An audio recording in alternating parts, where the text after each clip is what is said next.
Welcome everybody to episode 7 of Money Life and Gags with Harry and Mark. So, how are you, Harry? Mark, how are you going? I'm doing really well. Very good to hear. Good to hear. Looking forward to today's episode. Yes, you remembered what the ask from the previous episode? Something about ideas and sex. Not and sex. Oh, just ideas sex. ideas, sex. Okay. Now I'm going to explain what idea sex is. So for those that don't really understand what that means. I don't know what sex is, buddy. Come on.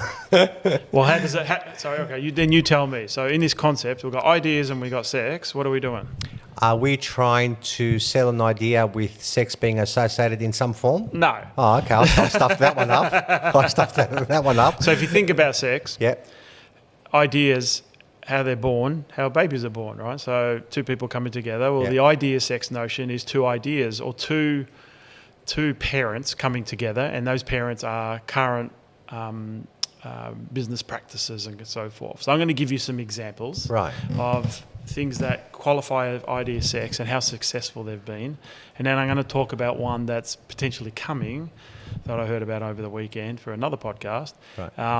That has got me really excited. I'm actually thinking about how do I get involved in that. Really? So Okay. if you think about, I'm going to give you some examples here. So if I told you to combine smartphones and taxis, what's the global phenomena that those two things came together to create? Uber. Correct.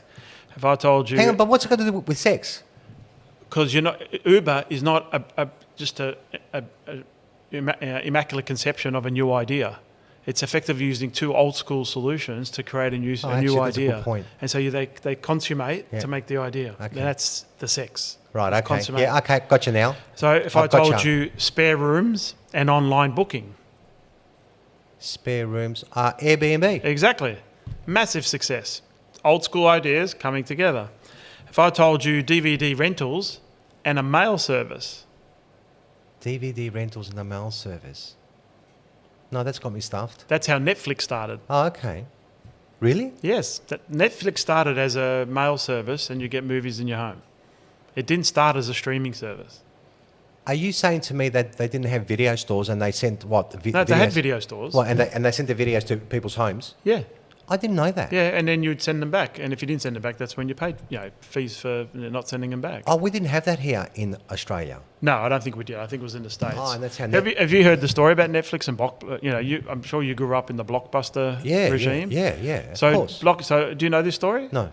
So Blockbuster, Netflix was offered to Blockbuster at a fraction of the value of today, right? And Blockbuster was the number one video retailer, video rental retailer in the country. Blockbuster is an American company? Yeah, Blockbuster Video. Right, okay. We had them here too, Yeah, right? I remember. Yeah. Because we used to go and get our videos from Blockbuster. Yeah, and so Netflix at the time needed capital and whatnot. I'm not sure who trying to put the two together, Right. but Netflix was sent across as an opportunity to Blockbuster, and the board of Blockbuster said people are never going to stream videos online. They're going to always come to our stores and buy the videos, rent the videos. How many years ago? Many, many, many years ago.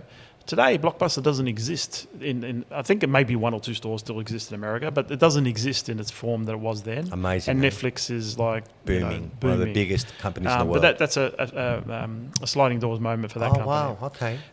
If I gave you another one, music library and streaming technology. The Apple Music. Yeah, that's one. Spotify is the other one. That's big. Spotify's the biggest one. Yeah, they're the biggest one. So that's idea sex. Yeah, you're right. How come we couldn't come up with something like that? Because we're too busy having sex, not to worry about idea sex. Oh my goodness! Isn't that amazing? Such a simple thing, and it's come alive. Yeah, so I started reading about this. Like it really pricked my interest, right? And so then you start thinking about, so what could you bring together? Like Because in all instances, they've used technology to actually merge both ideas.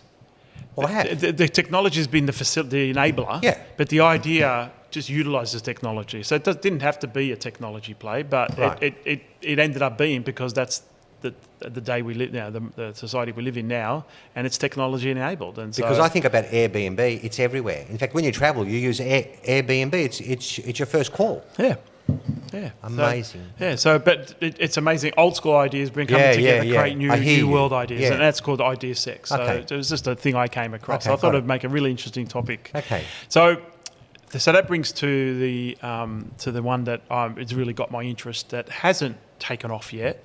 Right. But there's already a company in the States. And so I'm going to give a plug here now, because I still too many ideas off these guys. But why should you tell the audience when you can tell me separately and you're not going to actually do it? Because, well, number one, we're probably too old to do it. Oh, speak for yourself, buddy. I'm still on the move. You're too old to do it. I'm still on the move. You're too old to do it. Number two, it's not an area, even if we talk about it, I don't think our listeners are the ones that are going to end up doing it. And if they do, then we can all do it together, right? Because we're going to need funding to do this. Right. But I listened to a podcast in the States called the All In Podcast. And these are just entrepreneurs that bring different businesses, different ideas, different guests to the podcast, and it's really stimulating conversation. And so I listened to the one like this past weekend, and if I told you what would be the business if you combined food, and this is almost a three-way thing, but you got food, you got cloud services. Food, cloud services. Yeah, actually, just go with those two: food and cloud services. What would come to mind for you as the next? That is one, yes. Yeah, good one. What about one that hasn't happened yet? Does any ideas stimulate in your mind when you bring those two things together?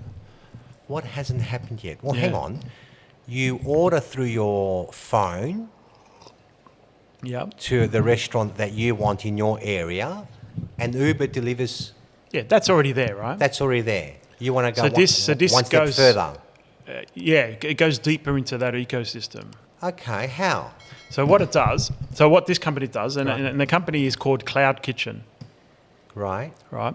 And effectively what they've done is, so you got Uber in the ecosystem, as Uber Eats in the ecosystem. They're the delivering system. You've got the restaurants themselves.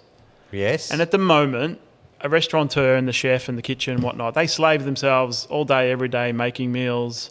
And as long as the kitchen's open is when the restaurant's open. If the kitchen's not open, the restaurant's not open. Yep, makes sense, yep. This new concept is called Cloud Kitchen, and effectively what they do is they create a centralized, large AI-based, tech-enabled kitchen.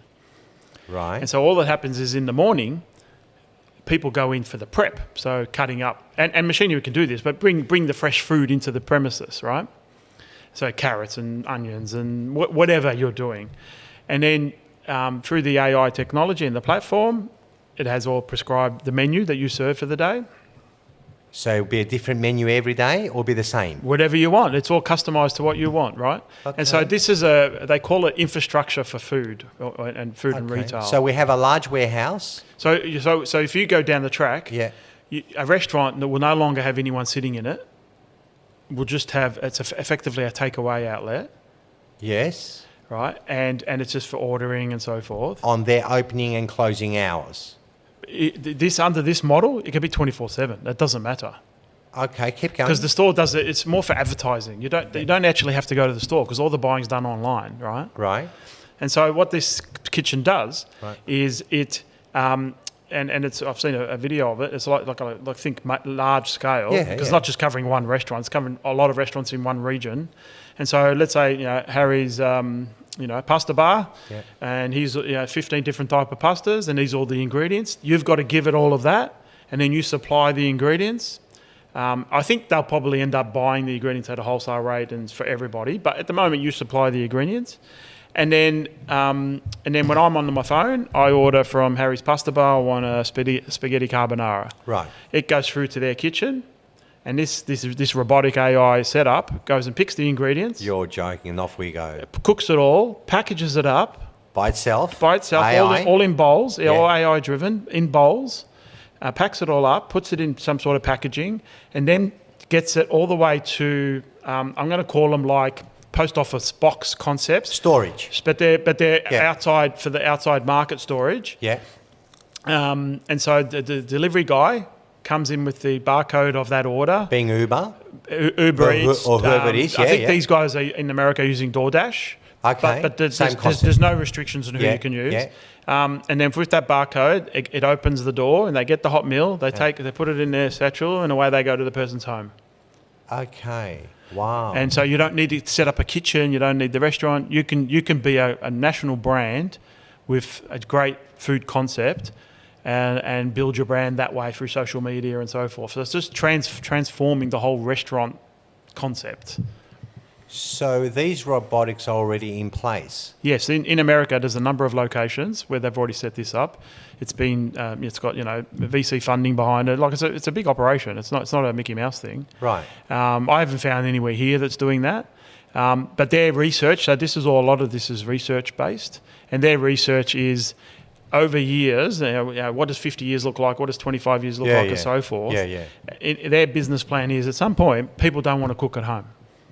So they just get takeout, and they don't want to travel. They're getting more and more lazy. They don't want to go out to get this takeout. Jeez, I find that sad.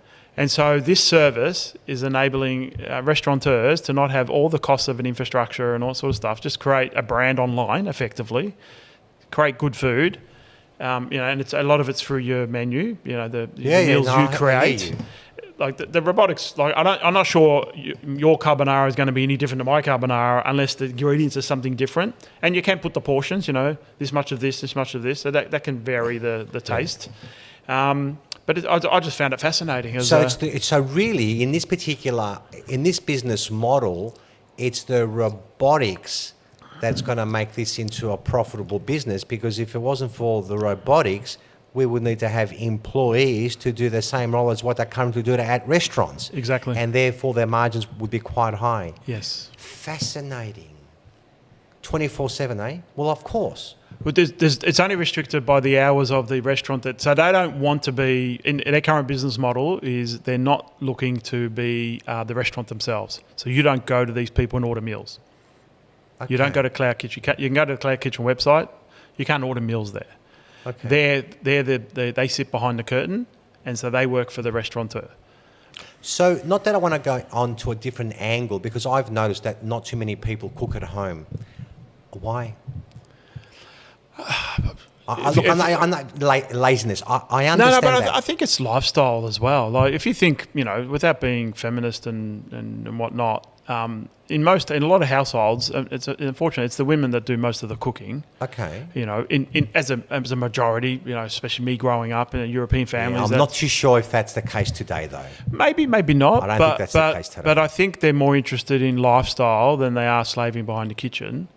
I'm not saying I necessarily agree that everyone's going to go that way, right? I think people still like home cooked meals. But if 50% of the people don't, and the other 50%, and the other 50%, and the other 50%, maybe once a week they'll do it, or twice a week they'll do it, and they'll still cook, and because bringing up kids is hard, kids' sports hard, lifestyle, whatever.